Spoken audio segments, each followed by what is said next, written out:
দুর্নীতি, চুরি, ব্যক্তিগত স্বার্থ ছাড়া আর কোনো চিন্তা নেই সরকারি আমলাদের মধ্যে। বলি আমাকে অনেকে ভুল বোঝে যে আপনি তো নির্বাচন করেন কেন। হ্যাঁ, আমাকে বিশেষ করে ছাত্ররা তো বলেই এখানে নির্বাচন বলার কারণটা হচ্ছে একটাই, হচ্ছে যে আমরা বিশ্বাস করি, আমি জানি না আমার এই বিশ্বাস ভুল কিনা, যে কোনো নির্বাচিত সরকার কিন্তু একটা অনির্বাচিত সরকারের চেয়ে ভালো। যে কখনো ধৈর্য হারাবেন না, আশা হারাবেন না।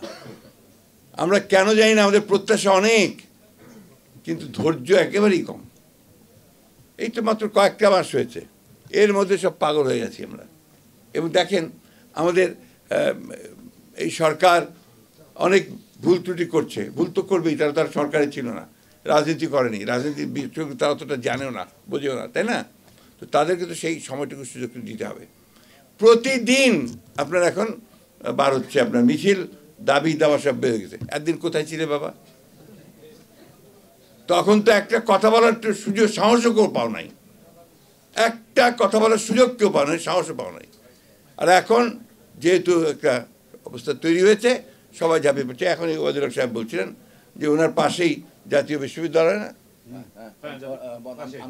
আজকে ওখানে স্ট্রাইক চলছে, রাস্তাঘাট বন্ধ।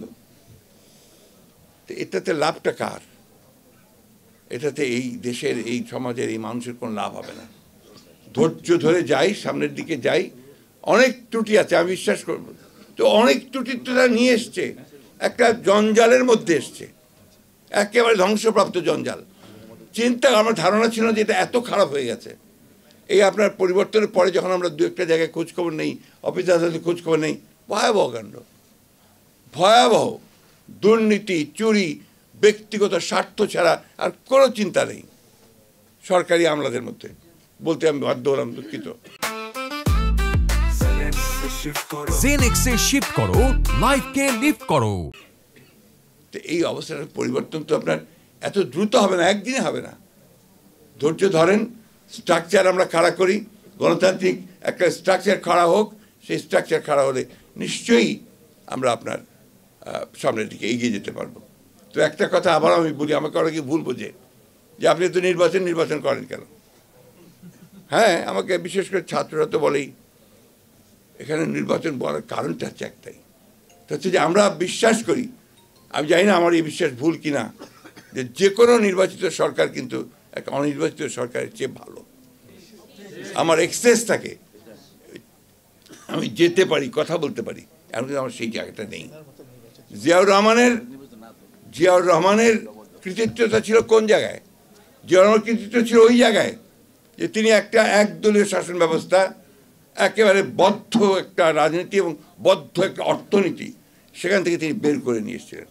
ওটাই তো ছিল বাংলাদেশের জন্য সবচেয়ে বড় সংস্কার, একদলীয় রাজনীতি থেকে বহুদলীয় রাজনীতি। একটা ভ্রান্ত সমাজতান্ত্রিক অর্থনীতি থেকে তিনি থেকে একটা মিশ্র এবং মুক্ত বাজার অর্থনীতির দিকে নিয়ে এসেছিলেন। একটা সুযোগ পেয়েছি, সম্ভাবনা তৈরি হয়েছে একটা, যে আমরা একটা ভালো কিছু করব। এই সংস্কারের প্রস্তাবগুলো আসতে শুরু করেছে।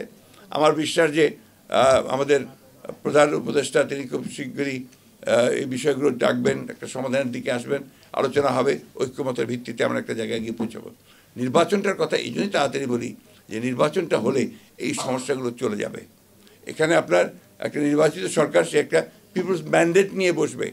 এরা তো এখন বসতে পারেনি, ওদের মধ্যে সেই যে কনফিডেন্স, সেই কনফিডেন্সটা তো নাই।